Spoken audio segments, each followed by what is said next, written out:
Got a question from YouTube user Umar. Thanks, Umar, about guessing on the new digital version of the LSAT. So I'll just read the question and then I'll respond. It says, say for example, you only have like 30 more seconds remaining and still have like 5 or 6 questions left on a particular section of the test.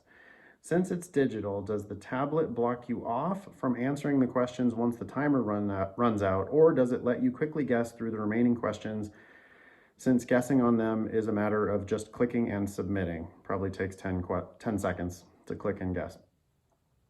Thanks again, Umar. Answer to the question is time's up, time's up. So no guessing after the 35 minutes or 53 minutes or 70 minutes or whatever you get. There's no guessing after that time. So you do have to bubble in or click in your guesses before the time runs out. I have specific advice though on how to do this. I really prefer that you guess at the 5-minute warning. So here's my overall advice for how to do the section. When the timer starts, you can turn the clock off, and I really recommend that you turn the clock off. I hate the idea that you're going to be like looking every 2 seconds up at the timer. So I want you to turn the clock off at the beginning of the section, and then I want you to, at the 5-minute warning, that's when I want you to just go ahead and click in all your guesses. So at the 5-minute warning, you just put all A's, all B's, all C's, all D's, all E's. I don't care, pick your favorite letter. There's some stupid advice out there floating around about how like on one section, one of the letters is more often than the others or whatever. It's just so dumb. It's basically 1 in 5. Pick your favorite letter.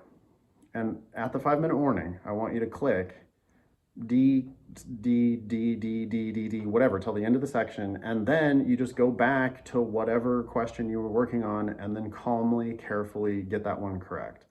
And then if you have time, answer one more correctly. And if you have time, answer one more correctly. Eventually, when time's up, it's going to just like lock you out of that section entirely.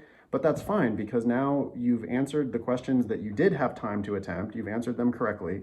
And on the questions that you didn't have time to attempt, you made sure to get all your guesses bubbled in at the 5-minute warning, which you should get 1 out of 5 of those guesses right on average. So this is a very efficient way for doing the time section. You haven't wasted any time thinking about the time. There's none of this like, well, should I bubble in my guesses now? There's 30 seconds left. Should I bubble in my guesses now? Oh, there's 15 seconds left. Should I bubble in? Well, don't do any of that. Just do it at the 5-minute warning and then go back to whatever question you were working on and then just proceed one question at a time, focusing on accuracy.